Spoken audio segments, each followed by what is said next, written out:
स्वयंपाकात स्वादाची जान, डीएम मसाले तुमच्या घराची शान. छत्रपती शासन महिला गृह उद्योग कबनूर इचलकरंजी घेऊन येत आहेत अस्सल परंपरेची मराठमोळी चव म्हणजेच डीएम मसाले. मटन मसाला, चिकन मसाला, धणे पावडर, गरम मसाला, बिर्याणी मसाला, तिखट, चवदार मसाले आणि चटणी म्हणजेच डीएम मसाले.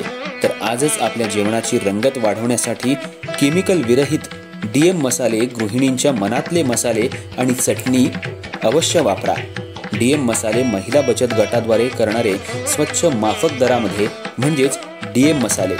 संपर्क दिव्याताई मगदूम, मोबाईल 91 30 80 22 55.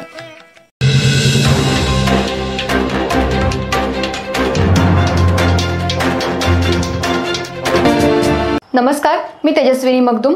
एम मराठीमध्ये आपल्या सर्वांचं स्वागत आहे. पाहुयात ठळक घडामोडी.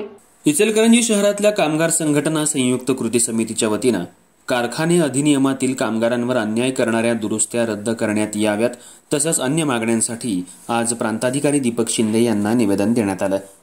महाराष्ट्र राज्य मंत्रिमंडळानं 3 सप्टेंबर रोजी झालेल्या बैठकीत कारखाने अधिनियम 1948 मधील काही तरतुदींमध्ये दुरुस्ती केली. यामध्ये नवीन दुरुस्तीनुसार कलम 54 अंतर्गत कामगारांच्या कामाच्या वेळेत बदल करून दिवसाला 8 तासांऐवजी 12 तास काम करण्याची तरतूद करण्यात आली आहे. तसंच कलम 65 नुसार ओव्हरटाईमच्या वेळेत वाढ करून 115 तासांवरून 144 तास करण्यात आलेत.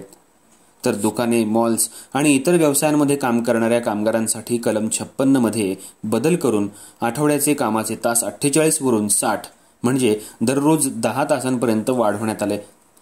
आणि यामुळे कामगारांवर अन्याय होत असल्याचा आरोप करत इचलकरंजीतल्या कामगार संघटनांनी संयुक्त कृती समितीच्या वतीनं प्रांताधिकारी दीपक शिंदे यांना निवेदन दिलं.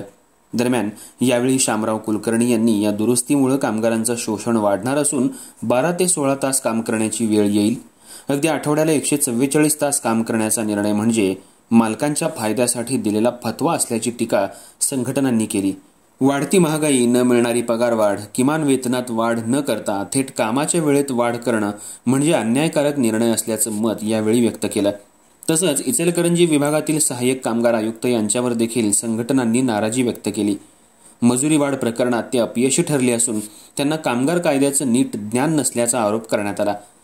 अनेक वर्षांपासून त्याच व्यक्तींची उपस्थिती असल्यानं कामगारांना योग्य न्याय मिळत नसल्याचा आरोप देखील यावेळी करण्यात आला.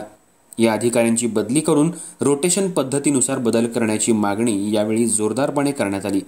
दरम्यान कामगारांच्या मागण्या मान्य न झाल्यास पुढील काळात तीव्र आंदोलनाचा इशारा देत संयुक्त कृती समितीनं जोरदार निदर्शनं करत अन्यायी परिपत्रक तात्काळ मागे घेण्याची मागणी केली आहे. यावेळी comrade Datta Mane, comrade Shamrao Kulkarni, comrade Anand Gurav, comrade Hanumant Lohar, comrade Sunil Barwade, Rajendra Nikam, Rajkumar Pawar यांच्यासह अन्य पदाधिकारी उपस्थित होते.